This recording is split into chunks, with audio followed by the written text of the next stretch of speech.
In my role as professor of education at Del State, I thought one of the more telltale things was the only 7% of educators were black.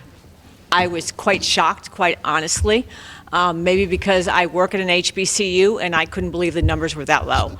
I was also really upset, and I'm going to have Terrence talk about this, about the suspensions.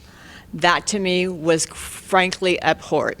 I just could not believe the high number of suspensions, especially since my specialty is classroom management and instructional strategies. I am responsible for teaching all of our seniors and putting them in our schools, whether in our city schools in Wilmington, up and down the state. That's what my specialty is classroom management.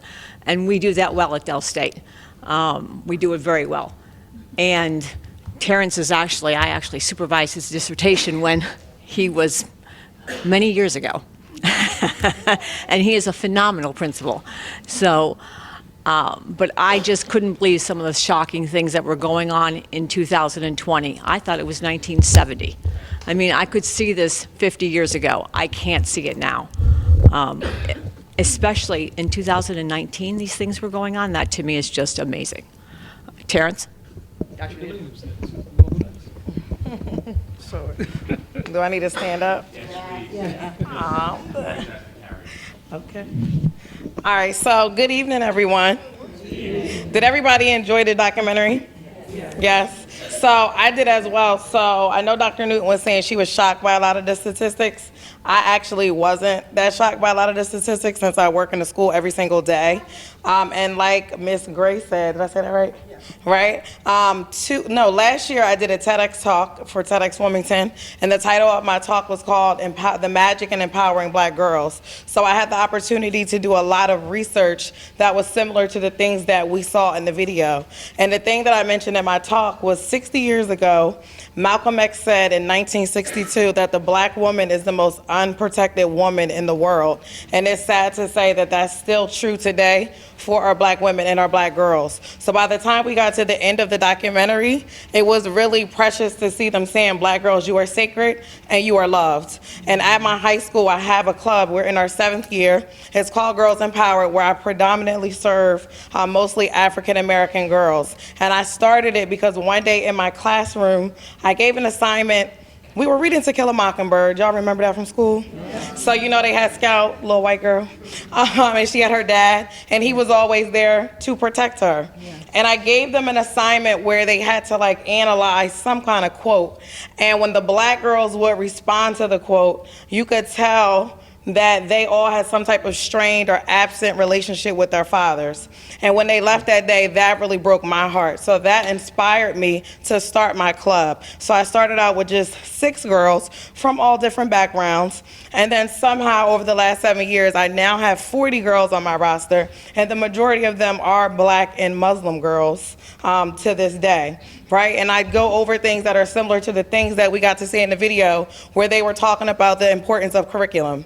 So for example, right now in my class, even though I have a lot of little white boys in there, I'm making them read a book with a black female protagonist. So sometimes the language is tough for them, but guess who don't care? Me.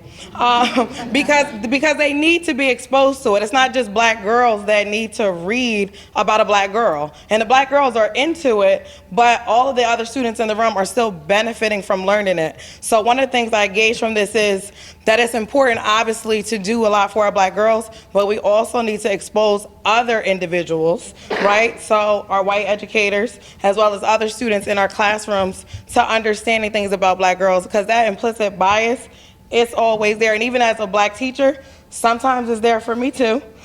Just 2 days ago, I had a girl who came to me with an attitude, and I'm from Wilmington, I can get an attitude too.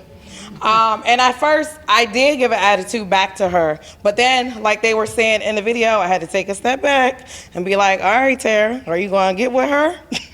Or are you going to actually figure out what's actually wrong with you, right? What's actually going on with you below the surface, right? Because some of my counterparts might do something different, but I know who I am and I know why I'm here. And I'm not just here to educate you, but I'm also here to empower you and to love you, right? Like they said, Black girl, you are sacred and you are loved, right? And I had to remember that in that moment. So as educators, as community members, it's super important that what we take away from Pushout, that we don't push our Black girls away, but instead we try to push them together and get closer to them so that we can provide them with a great education, but also a great support system. All right, I'm done. Amen. I guess as an educator, I'm not used to holding the mic, but let's give it up to these ladies right here for putting everything together.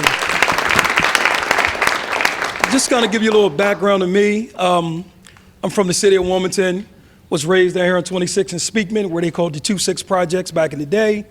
I was there to 12 years old. I moved over east side on 9th Street, and the reason why we moved, my mother was kicked out of the projects.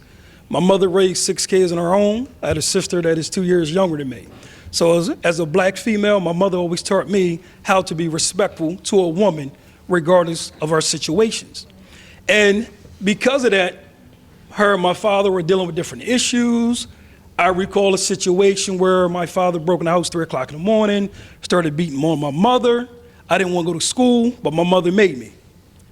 And when I went to school, I was angry because I was worrying about my mother. And I got suspended because I wouldn't do my work. When I had a white teacher that couldn't understand what I was going through. They misscrewed of me not doing my work to me having some issues that I was worried about because of my mother. And I got suspended for a week, for 5 days, because they felt as though I gave them attitude, which I had anger inside of me because I'm worried about my mother. I'm worried about my siblings. I'm worried about the outcome. And I was angry. And I took that, and my anger allowed me to really become part of the streets. And a lot of you guys here know my story. I've been shot twice. I did jail time. I'm not afraid. That's how I grew up. I'm blessed. I changed my life. And I understood the situations of what our kids need. I looked at me. Every day these kids come in my building, I see me. I see the struggles. I see the welfare. I see the public housing. I see the anger. I see the issues and attitudes I got to have in my community. I see I got to protect myself. And I noticed they have a lot of anger in them, like me. First time I got shot, I was angry. Not knowing what we're going to eat when I come home, I was angry. Watching my mother go through the issues they're going through with my father, I was angry. Having beef with people across town, west side, north side, I was angry. I was an angry child. So what I did, I flipped it. My last time being over Gander Hill, my mother came to visit me. I was behind those bars. I told my mother I'm gonna change my life. She begged, cried, please, baby, change your life. Changed my life, got my record pardoned, got my record expunged. I said, you know what, I'm gonna be an educator. I wanna be in a situation where I'm preventing our kids coming behind those bars. And it's crazy because every time I went to Gander Hill, it was family all over there. Nuke, what's up, baby, what's happening? It was homecoming. It was. But I said to myself, we got to do something to prevent these people behind these walls. They're building prisons, but they're not building enough schools. I owe $100,000 in student loans, but I can go to jail for free. I did my dissertation, it's $66,000 for every inmate that goes over Gander Hill. But guess what? For me to go to Del State University, I got to come out of my pocket. But they'd pay for me to go to Gander Hill. They would pay for my medical. They'd pay for me to have education, and they'd feed me. And also, when I get out, they'd give me a probation officer, right? I don't have to pay for nothing, okay? They give me my services. But again, the purpose that I'm saying and where I'm going at with this is the anger inside as angry Black folks. That's how we were raised. So what I see in my kids, they angry. So as a principal at Warner, last year we had almost 300-something suspensions, I want to say. Guess how many we have now this year? 4. 4.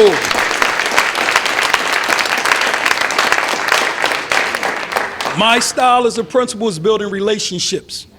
I interact with every kid. I speak to every kid in my building every day. And what made me change that, I want to say a couple years ago, I'm not going to put the school on blast. We had a white principal, and we had an African-American female who was giving the principal attitude. So he kept saying, well, say something else, I'm going to suspend you another day. Of course, she's angry. She's going to keep talking. No, who are you talking to? She's giving him attitude. So he suspended her up to 10 days because she kept talking, giving me feedback. When a black female is angry, or anyone that's angry, you're not in your right state of mind. So what I do with my kids, I understand they're angry. I remove their audience at first. I have everyone leave. Because whoever they angry at, that person's there, they're going to give you attitude because that person's right there. They may not mean to, but they're angry. They're upset. Kind of remind me of me. When I was coming up in the streets and I had to get an altercation with someone, I'm angry. I want that person. If I got to get through you, whoever I need to get to that person, that's what I want to do. And I don't mean to take it on you guys, not at all, but I'm angry.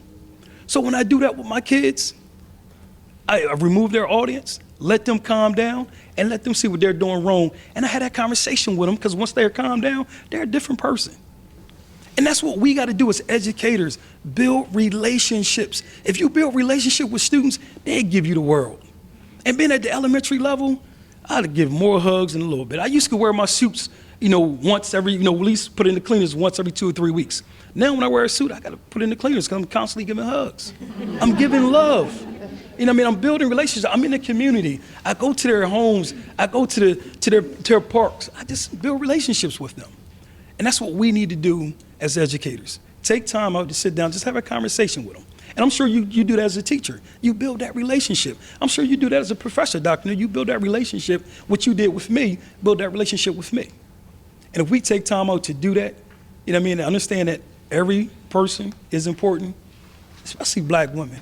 Honestly, I really, really have a passion for our black women. And I'm gonna tell you why.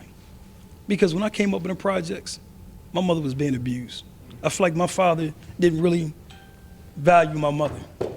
And now as the father of a 22-year-old daughter, who I raised her to have every man respect her, and she's graduating this year from UD in neuroscience. She wants to be an orthodontist. That's what I want. So my goal is to raise every black female the same way. And if we work together to give our people the necessities that they need to be successful, we can change the world. And that's what I'm going to do. Call me Pinky in the Brain, because I'm going to change the world. I promise you. Thank you, ladies and gentlemen. Appreciate it.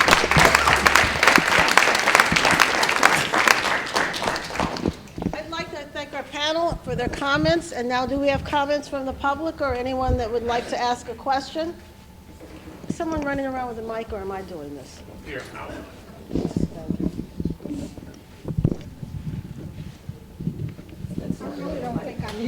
yeah, but he wants to record that. It's actually recorded. Speak loud.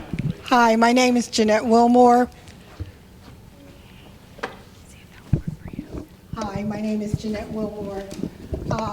I just want to make a comment about the movie. I thought it was very well put together.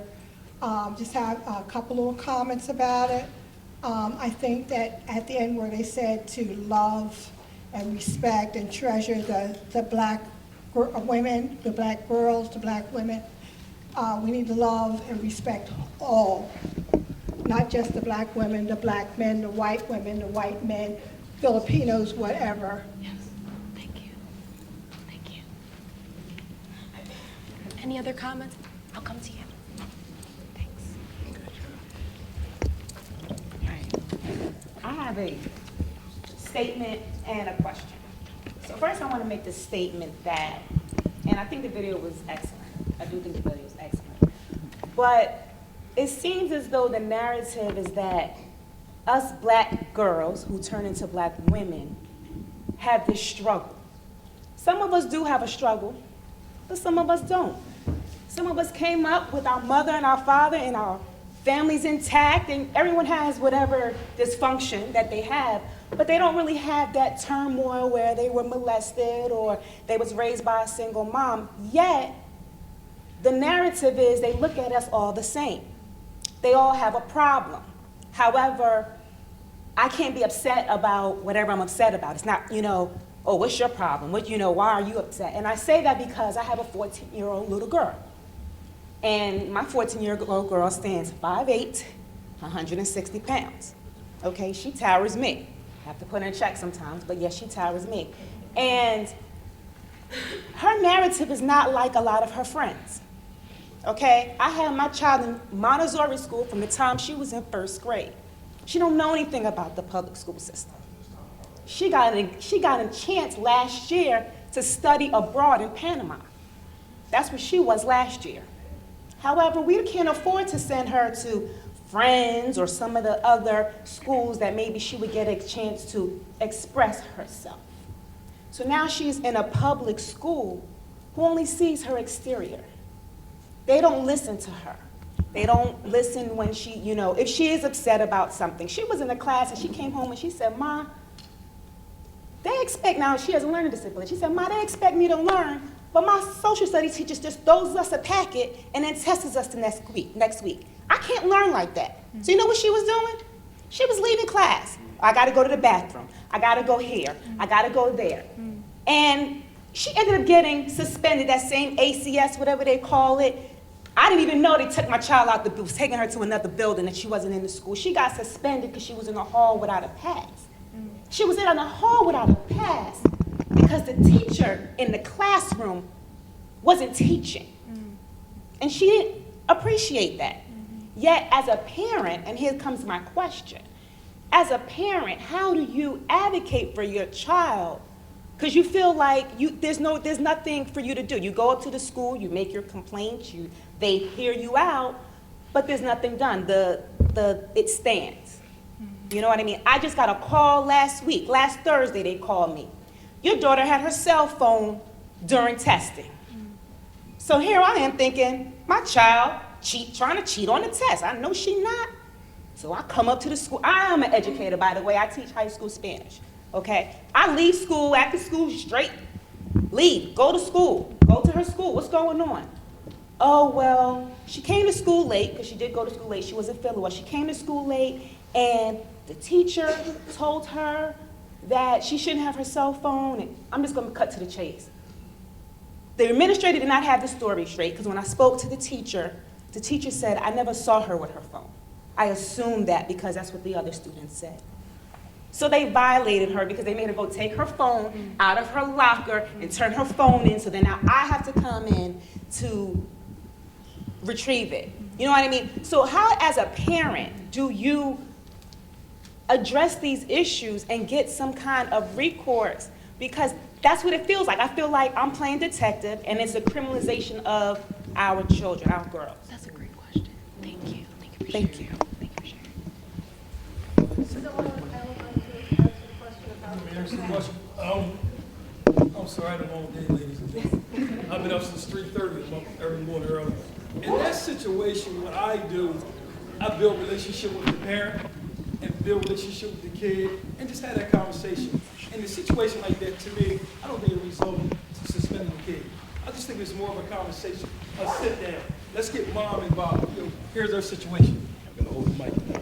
Here's the situation. Let's get down. Mom, come in. Let's have a conversation with the child. I don't think it was that, to me, I don't think it was that serious to suspend the kid because they're upset and angry with their education. And to me, as a building principal, if you're allowing your teacher to give your students packets, you're wrong. Because in the Red Clay School District, I don't know what school district you're talking about, we have a curriculum that we follow, and we run a Ready Gen curriculum in my building. And if I see any teacher giving any of my kids packets, we have a problem. Because we're going to follow the Ready Gen curriculum, because our Ready Gen curriculum is mapping, and it goes for days and days. So I can understand that frustration. But something else that principal should have done too was bring you in and have that conversation with you. That's what he should have done. He shouldn't have suspended her. Cell phone policy, even with the student code of conduct, I truly don't follow student code of conduct. I am the student code of conduct. Because in the student code of conduct, it does not say if two kids get in a fight, they have to be suspended. If you look at our code of conduct, it doesn't say that. It doesn't say what you have to do. It gives recommendation. I can suspend a kid. I can give a kid after school detention. I can give them ISS. I can have a parent meeting. I can have a mediation. They just give you options on what you could do. But it does not say that if two kids get in an altercation, that I have to suspend them. So I am the student code of conduct. I treat my building the way I'm gonna treat my building, and I'm gonna respect my parents the way I wanna be treated. Because honestly, I'm a parent first.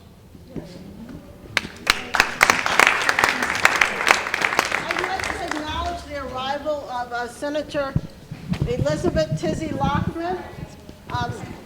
Yeah, she's been working legislative down in Dover. Senator Lockman is on the, I know. She is chair of the Senate Education Committee and serves on Corrections and Public Safety Committee. And hopefully she would have gotten out of session early enough to join to see the movie, because she hasn't seen the movie either. So I don't think she'll be taking comments tonight. Any other questions or comments from the audience? Oh, hi everyone. My name is Erin. Hello, Aaron. How you doing? So I'm not an educator. I don't know what you call. I'm not a teacher. I guess I'm an educator.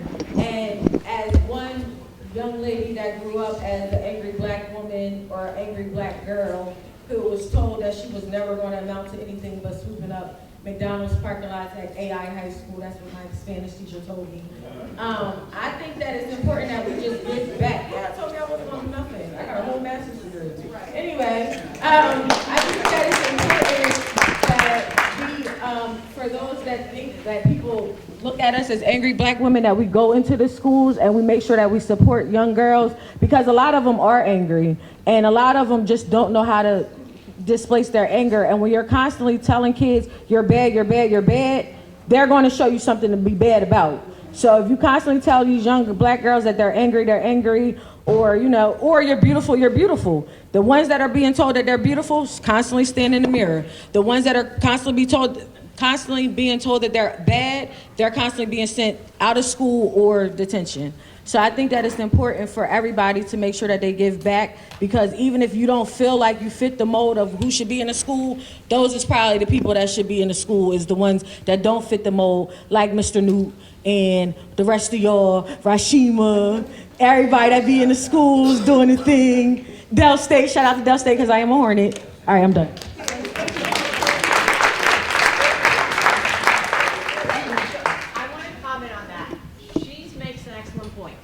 Okay, we need all of you in our schools. All right, all of you. Okay, it doesn't need.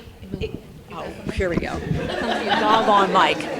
All right, we need all of you in our schools. Okay, even if it's an hour a week, an hour every 2 weeks, I don't care how often it is. Okay, and if, especially like Newt said, Newton, sorry, like Dr. Newton said, all right. He's been shot twice. He's been in jail. I don't care what your background is. Come into our schools and give us the help, okay? Because we need the help, all right? And we need the role models, and we need our girls to be loved, and we need our girls to feel safe, okay? And we need them to know that life is good for them and that they're loved, all right? Because we need folks to understand them, and we're not gonna do that without everybody's help, and that's what we need. And we can't do it by ourselves, all right? And it takes all of us to make it work. And we have to know them, and we have to learn about them, and we have to figure it out. And that's the way it's going to work. Who's got the next question? If I may, I just want to say a few words, because we're talking about how we deal with children, how we deal with our young African-American students. My dissertation was dealt with systemic racism in education. And it goes back to looking at one part of, I guess, what a lot of instructors and teachers have to deal with. We had this saying back when I first started teaching. They want us to make a Cadillac with Ford parts. You know, they're giving us the wrong parts to deal with. That's systemic racism that's in the system that wasn't built to deal with our children to begin with. So when you understand that, you know you have to come from a different perspective and you have to use a different model. So that's all I want to say.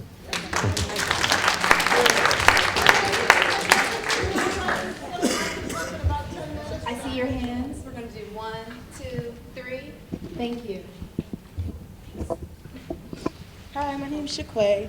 I just want to say that as a black girl that grew up in the system who was from Wilmington, it took me coming to college to understand from another black educator that not all black girls are angry. We are very compassionate about what we're learning, and most of the time we just want to be challenged. And I can say when I was in middle school, when I was in high school, I went to schools that were predominantly white. And when the inner city kids came in, it was automatic, like negativity against us, just based on our zip code or how we looked or how we act. And I can say that many teachers said, because they would hear me before they see me, that I was very loud, I was negative, and I was gonna cause problems, but I'm a very happy person. I'm very ambitious, I'm very outspoken. So I just wanna say that if you have students who think that they wanna do more, challenge them. Like for me, it took me creating my own schedule and taking honors classes to challenge myself in the sense that my guidance counselors did not see it. It took a psychologist, me being referred to high school, for them to understand who I am, because the teachers were always against me and putting me down. So you have to get to understand your students. Like they say, you have to learn your students, because not all of us are the same, just based on where we come from.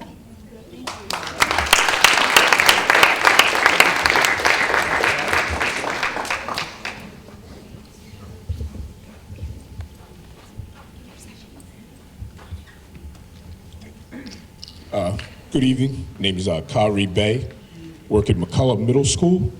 One of the things I want to say is, for all the little black girls out there that eventually grow up to be strong black women, don't be afraid to take chances. One of the things that I do at our school and our district here, I'm part of the EOC, it's the Educators of Color. We aggressively recruit Latino and Latino and African American males and females into the school district. One of the things that I do, I run the African American History Month and the Latino Heritage Month, when we have the celebrations, DJ a lot of events, and just like Newt, I make a lot of connections with the kids. And one of the things that I noticed that a lot of our black girls aren't quick to take chances. And one of the things I do is I kind of introduce them. I coach 3 sports, also being a mindfulness health teacher. There's one of my students right there from before. Yeah, and her mom wants to say thank you. I've been waiting to say thank you to you for a long time. Thank you. Thank you. I appreciate what you did. Thank and you. I understand what you saw. She was always one of my favorites. She always, she was tough at times, but she definitely had that spirit of she wanted to keep going. And one of the things that I always do is I coach 3 sports. And one of the things, I coach the sports that our girls don't play. And that's softball and field hockey and wrestling. And I get them to get out there because there's an opportunity that will take them out of their small world, allow them to see things. Those scholarships are out there. So make sure you tell them little girls that you can get your hair wet, you can get your hair messed up a little bit, go out there and prove yourself. Don't be afraid, because those opportunities are out there for you. All right, that's all I'm saying, empower yourself. That's all right, they still can't black us out, I'm still talking. Right. But again, make sure you go out there and take them chances, sisters, and women in general. Go out there and take them chances. Go out there, anything that we can do. Being a coach, I always hear the guys go, you throw like a girl. I'm like, in middle school, half these girls will tear you up. So you better learn how to throw like a girl. That's all I've really got to say. Y'all have a great night, and thank you.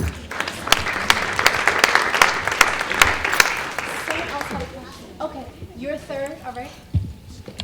All right, good evening, everyone. I'm Danielle Tierra Woods. I am a educator within Red Clay School District, and I also own and operate a tutoring company within Newcastle County. So I see students all day long.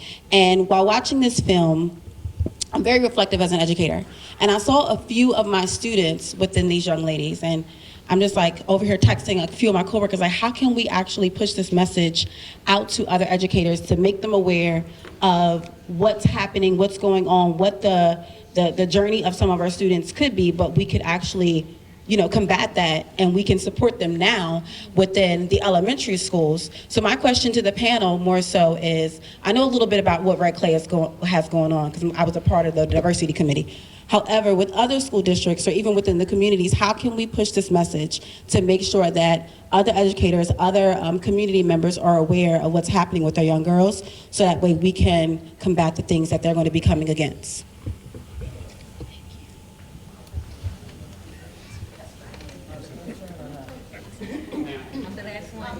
Let me address that. This movie is available free. So if you think the movie would be a way to introduce that to other districts and schools, you can go online and order the movie. I'm sorry. Does anyone else have suggestions? She was asking. I think so. She wants someone to answer her question. Yeah, so I think that it would be a good idea to, there you go, my train of thought just went out. But I think it will also be a good idea to go back to your churches, right? Bring it up in meetings. If you know that there are like conferences that are coming up, seeing if there could be a special screening during those particular events where this could be shown. And I want to jump back. I know I'm not supposed to do this, but I want to jump back to your comment. I forgot your name, where you mentioned about your daughter is not, like every black girl is not angry. So I wanted to bring that up because that was also in here, and I'm also the same way. I didn't grow up angry as well. My mom and I talk about that all the time because we do always put black girls into such a small little box that everybody's angry and they have a lot of trauma. When I took the ACEs, I might have had one that's on there, yet I work with black girls every day. So one of the things I wanted to share was, even if you haven't experienced certain things, that doesn't mean you can't be of support and you can't be of help. And in terms of your daughter feeling like maybe she's being ostracized or picked on, my suggestion to you would be to make sure you have some type of meeting where you sit down with all of her teachers and you kind of lay everything out on the table, and if that doesn't work, you escalate that to the district level if need be, so that that voice is heard, because there's going to be another black girl that's going to come behind and they're going to have the same experience. So if you don't step up or somebody else doesn't step up, the cycle that we keep saying on here and that we experience all the time is just going to keep going and going and going. Okay? I don't know who's next. Can I answer your question, Ms. Woods? Just like our district, we have a diversity committee, and the board supports that. I think other districts need to adopt the same methods that we're using, because our district is really, really big on what are we doing for the black kids. They're real big. How come the black kids are not getting in a cab? How come they not getting in a Conrad? How come they not getting in a charter?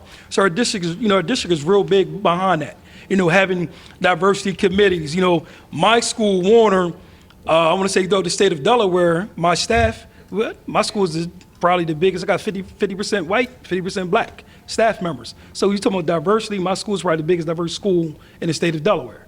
And we have diversity meetings, we have diversity trainings that I run. I get everyone involved. They know how to interact with the inner city kids.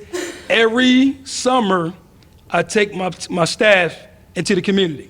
We'll go to Libby's, from Libby's, we'll walk around the neighborhood with the kids, and you have to see their faces of a lot of these Caucasian teachers. And they look forward to doing it every year. Hey, we going to the community. They look forward to walking around, meeting the parents, talking with the students. We up on 3rd and Clayton shooting basketball. You got to see the staff out there, and honestly, it's about good 20, 30 of us. We got 4 or 5, we get out of the car on 3rd and Clayton. It's like a whole bunch of white people get out of the car and people look like, hey, what's going on? I'm like, yo, what's up, baby? It's new. What's happening? They're like, okay. But they're walking around the community, knocking on the doors and building relationships with the students. So I would advise most districts to adopt what we're using at Red Clay.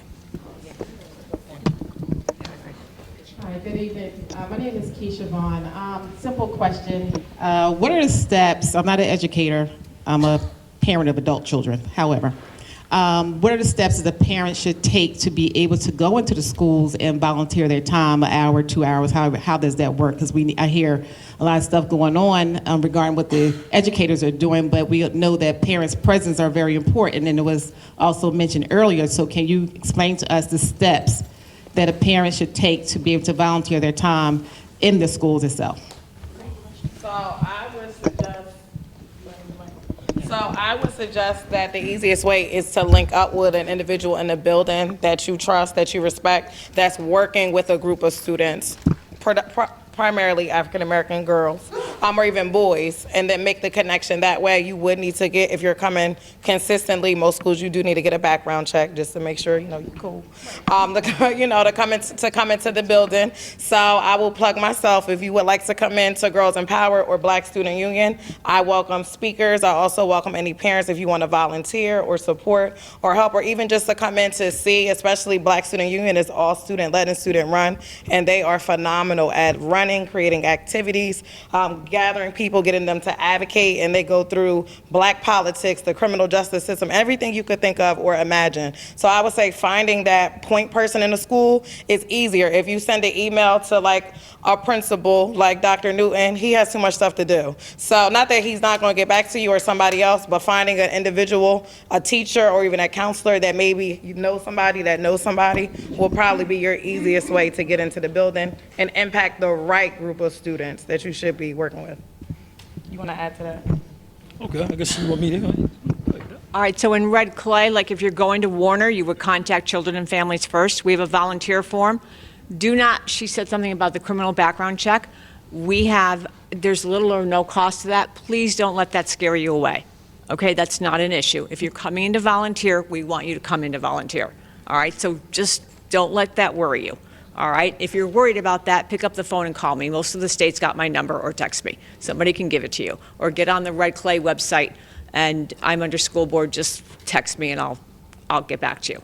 All right, but yeah, Children and Families First is a way to do that, or get on the volunteer form and I'll send it to you. I just would like to say, with Mr. Newton, Mrs. Newton, and any other administrators or superiors in the room, my name is Sharice Lockett, and I have an empowerment program for girls. It is entitled RAM, Role Model Society. RAM is the acronym for Refrain, Abstain, and Maintain. And that's basically refraining from all the negativity, which we can go through a number of things. Getting suspended from school, being so insubordinate, sex, drugs, being respectful. There's a number of things that we want to teach our children to refrain from. Abstain, making a commitment to take a stance to refrain from those things and maintain it. So that's the acronym for RAM. It is an empowerment program. The mission of the program is to build and boost esteem, and I do that through TV, photography, and modeling. I never looked at this issue as a black issue among black girls. I just looked at it as an issue amongst youth, period. But watching the video and the documentary, it gave me a whole new awareness to what I do, because a lot of the things they do in the video are things that I do within my program. But I never looked at it as a black girl being angry because she's black. I think a lot of these issues are broad, and a lot of kids face them, whether they're angry because they're black, whether they're angry because they're hungry, whether they're angry because they have overwhelming responsibilities at home. So this was enlightening, but I heard you say, come into the schools, we need you. We need you. I have a program that can be implemented in the schools that can be customized to different groups of individual girls. I'm very passionate about what I do. I had this program since 2011, and it's just a safe haven for girls where they can come be themselves. They don't have to be judged. They can be comfortable in who they are, and it also builds confidence and self-esteem, because we want ultimately the girls to be successful. We want them to reach their highest potential. We want them to think outside the box. So that's what my program gives. And it also gives somebody who is just like them. Like Nuke said, those kids that walk in his school, that he sees them. Those girls that walk into my program, I see myself. I know what it's like coming up in Wilmington, having big dreams in this little town, you know what I mean? So having confidence and esteem is very, very important, and it can go a long way in these children. So please, my name is Sharice Lockett. The name of my program is Role Model Society, and I'll be happy to exchange numbers, and I'll be happy to come to your location, to your facility, and service your girls.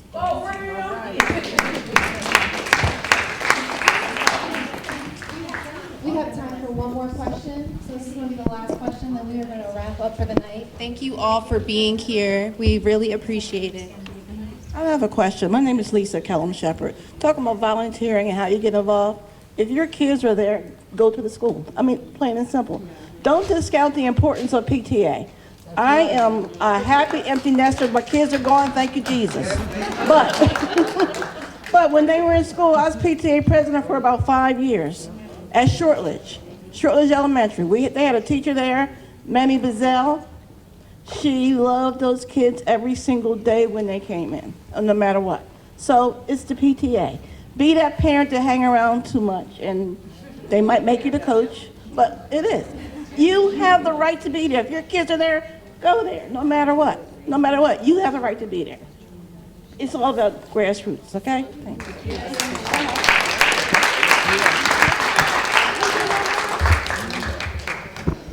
I think we're wrapping this up tonight. I really appreciate everyone coming out. I think everyone enjoyed the movie. It inspired us. It seems to have started a movement. Maybe people will start volunteering at school. Maybe they will, I recommend someone that has a program, maybe to contact City Council or contact she's not listening, but I'll talk to her. I know her, so I'll talk to her later. But I do appreciate you coming out. I hope you spread the word, spread the message. And like I said, really, if you want to introduce this, go online. The movie's Pushout. It's free. They'll send it to you. Thank you, everyone, and good night. Have a safe trip home.